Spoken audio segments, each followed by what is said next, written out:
Foreign exchange.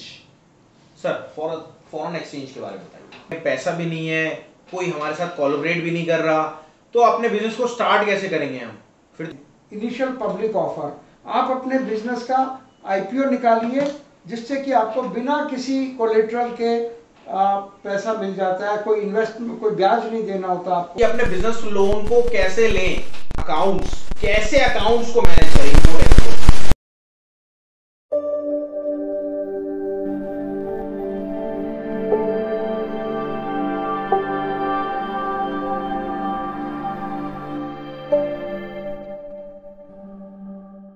नमस्कार, हमारे साथ अशोक सर अवेलेबल हैं जो कि 48 साल से इंपोर्ट एक्सपोर्ट कर रहे हैं, जिनका 5 कंट्री में ऑफिस है और जिनके 15 साल से बेटे चाइना में, मतलब उनको एक्सपीरियंस देखिए आप कितना है।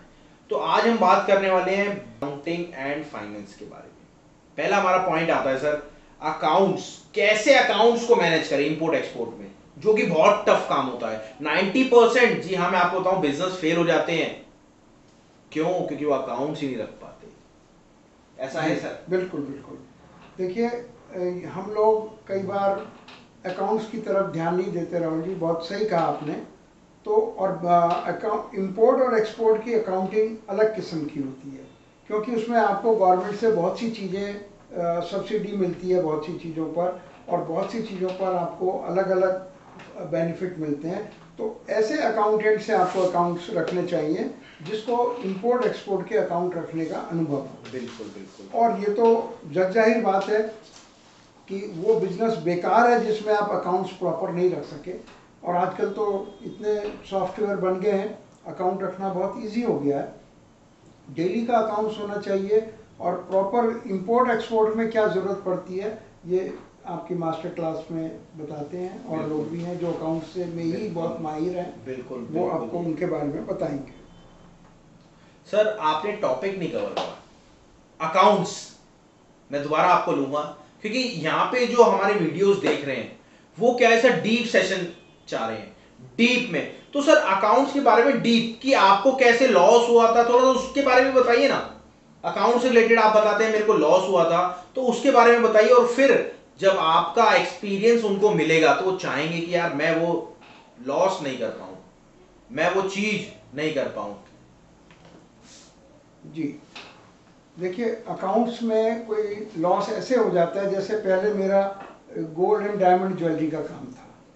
तो गोल्ड ज्वेलरी के काम में अकाउंटिंग ये होती है कि आपने जिस वक्त माल बेचा उसी सेकंड आपको माल खरीदना है। ठीक है। उसी वक्त रॉ गोल्ड खरीदना है जब आपने ज्वेलरी बेची। ठीक है। अगर 2-4 मिनट का भी अंतर हो जाएगा तो गोल्ड रेट पे बेचा किसी रेट पे, मिलेगा किसी रेट पे, तो आपको लॉस हो जाएगा। ठीक है। तो यही इतनी सावधानी रखनी पड़ती है। 1-2 बार ऐसा हो गया कि मैं लापरवाही से मैं किसी और काम में बिजी हो गया, और ज्वेलरी बेचने के बाद जब मैंने गोल्ड खरीदा उसके अगेंस्ट, तो वो गोल्ड काफी ऊपर हो चुका था। ओके। तो ऐसे लॉस हो जाता है। इसलिए अकाउंट्स बहुत ही प्रॉपर, ये डिपेंड करता है आप क्या प्रोडक्ट हैंडल कर रहे हैं, उसके हिसाब से बहुत ही क्रिस्प और बहुत ही फास्ट अकाउंटिंग होनी चाहिए। तो सर अब हमारा नेक्स्ट पॉइंट आता है, how to get business loan, कि अपने बिजनेस लोन को कैसे लें, कैसे, अगर हमारा सेटअप नहीं है, सेटअप करना है। मुद्रा लोन भी होता है, कौन कौन से लोन होते हैं, क्या लोन लेना भी चाहिए या फिर नहीं भी लेना चाहिए?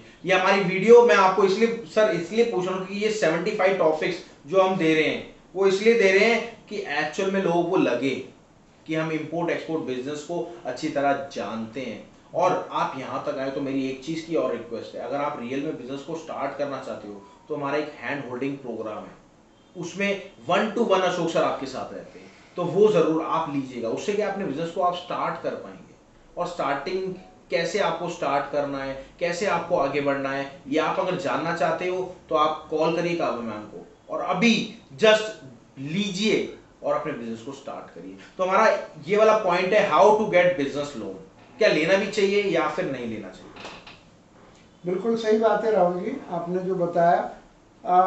बिना, अभी तक जो हम लोग हैं नॉर्मल बिजनेस में वो लोन लेना चाहते हैं, तो लोन कहाँ से मिल सकता है? बिजनेस लोन आपको प्राइवेट आदमियों से मिल सकता है, आपको फैमिली के जो रिलेटिव्स हैं, फ्रेंड्स हैं, उनसे मिल सकता है, लेकिन वो तो एक बड़ी सीमा में मिलेगा। तो फिर जो पॉसिबिलिटी रह जाती है बैंक्स की।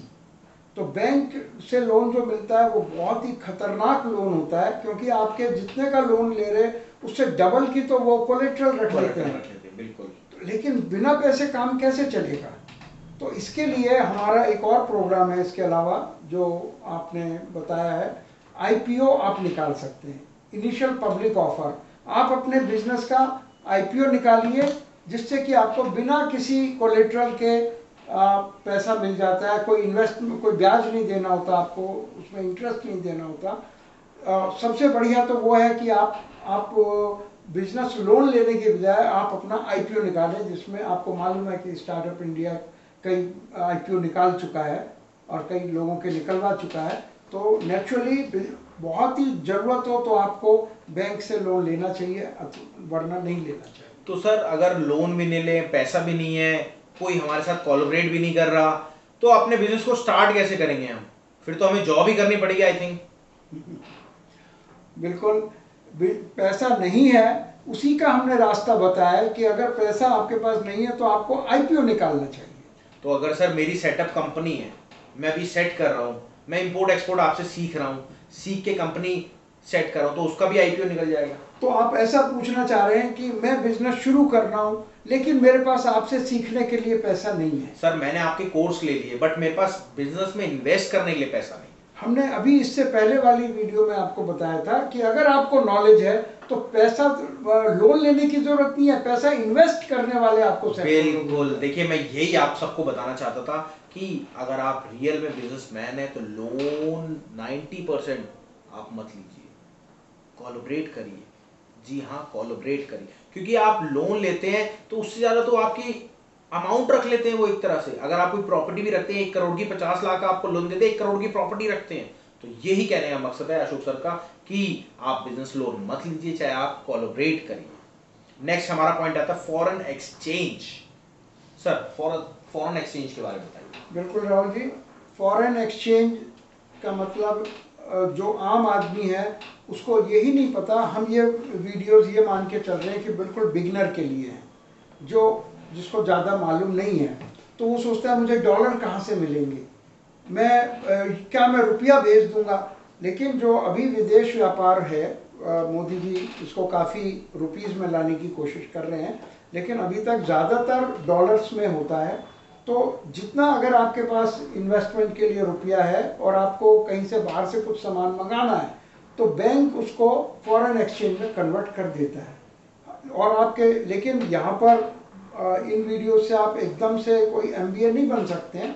मास्टर क्लास में डिटेल में जब आप आमने सामने बैठकर सीखते हैं तो ये बताया जाता है कि कैसे आप फॉरेन एक्सचेंज में भी बचत कर सकते हैं, कब लेनी है। मान लिया आपने कोई फॉरेन से सौदा कर लिया, कॉन्ट्रैक्ट हो गया, और मान लिया डॉलर का रेट बाद में बढ़ गया, आपने इंपोर्ट करना था बढ़ गया, आपने एक्सपोर्ट करना था डॉलर का रेट कम हो गया, तो फॉरेन एक्सचेंज को कैसे मैनेज करेंगे कि वो फ्लक्चुएशन आपको इफेक्ट ना करे।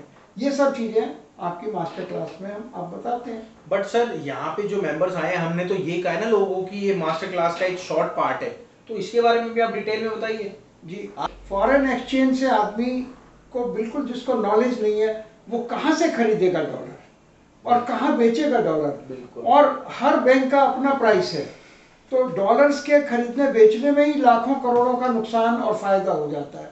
ये ट्रेनिंग सारी अगर हम यहाँ देंगे तो ये तो वीडियोस बन जाएंगी 150 घंटे की। बिल्कुल सर, बिल्कुल। और वो उसके बावजूद भी आप नहीं सीख पाएंगे, क्योंकि जब तक 1 to 1 नहीं होता है बिजनेस में, व्यापार में सबकी पोजीशन अलग अलग है। कोई आदमी 10 लाख खर्च कर पा रहा है, कोई 50 लाख, कोई 10 करोड़, कोई 50 करोड़। तो इसलिए, और हर एक किसी का मैन पावर है, किसी के पास नहीं है, किसी के पास प्रीवियस ट्रेनिंग है, किसी का ऑफिस ऑलरेडी बाहर है। तो ये जो ट्रेनिंग है ये यहाँ पर जर्नल ट्रेनिंग जो वीडियोस में दी जाती है, लेकिन जब एक्चुअल काम करना पड़ता है तो एक्चुअल हैंड होल्डिंग मस्ट होती है, क्योंकि ये इसी तरह से कि आप वीडियो देख के अपना इलाज नहीं कर सकते।